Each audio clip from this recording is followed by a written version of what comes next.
अपने ऊपर इन्वेस्टमेंट करने के 5 स्पेसिफिक टॉपिक्स हैं। सबसे पहला, क्रिएटिविटी।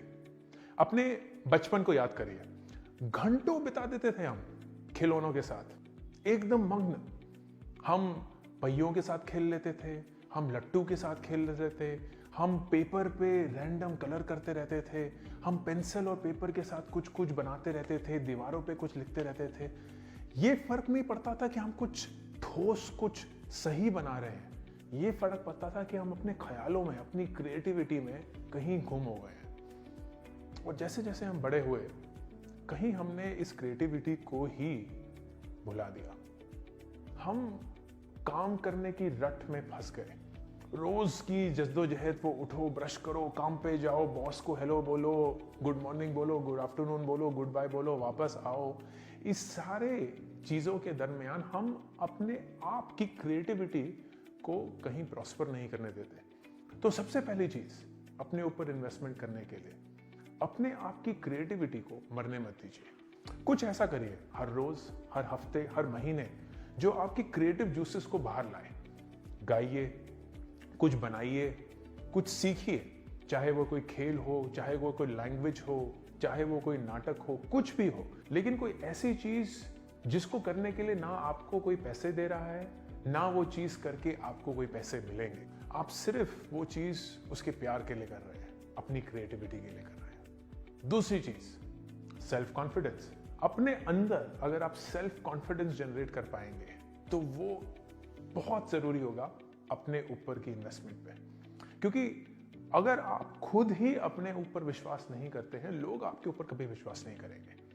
और सेल्फ कॉन्फिडेंस के काफी तरीके हैं, काफी नुआंसेस हैं, काफी पॉइंट्स हैं कि सेल्फ कॉन्फिडेंस हम जनरेट कैसे करते हैं, हम अपने आप पे विश्वास करना कैसे सीख सकते हैं। और आगे की क्लासेस में हम सेल्फ कॉन्फिडेंस के बारे में काफी कुछ सीखेंगे। पर ये याद रखिएगा, दूसरी चीज अपने ऊपर इन्वेस्टमेंट करने की, सेल्फ कॉन्फिडेंस। तीसरी, जो बहुत फंडामेंटल है, हम सब जानते हैं लेकिन जरूरी है, नॉलेज, एजुकेशन। और नॉलेज एंड एजुकेशन का मतलब ये नहीं है कि आप स्कूल की क्लास में बैठ गए हैं, आप कॉलेज की क्लास में बैठे हुए हैं, आपने ये कोर्स खत्म कर दिया है, आपके इतने नंबर आए थे, ये सब नहीं। क्या आप जनरली कुछ जानते हैं? क्या आपके दिमाग में किसी टॉपिक के ऊपर एक स्ट्रॉन्ग पॉइंट ऑफ व्यू है? क्या उस पॉइंट ऑफ व्यू को आपने समझा है? क्या ऑपोजिट पॉइंट ऑफ व्यू को आपने समझा है? क्या आप दुनिया के बारे में जानते हैं, ये कैसे चलती है, क्यों चलती है, कब चलती है?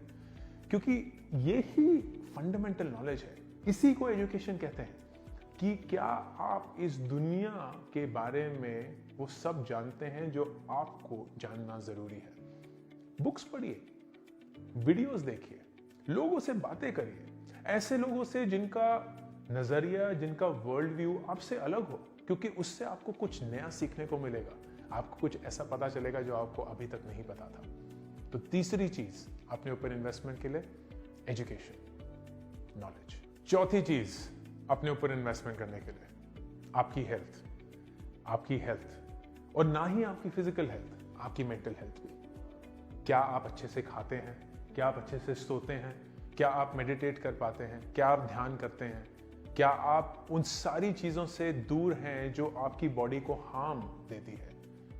सिगरेट स्मोक करना, एक्सेसिव ड्रिंकिंग, ड्रग्स, कोई भी ऐसी चीज जो आपको रियल जिंदगी से दूर ले जा रही है और आपको एक बहुत ही छोटा सा मोमेंटरी हैप्पीनेस या हैप्पी मोमेंट दे रही है, कभी भी लॉन्ग लास्टिंग नहीं होगा।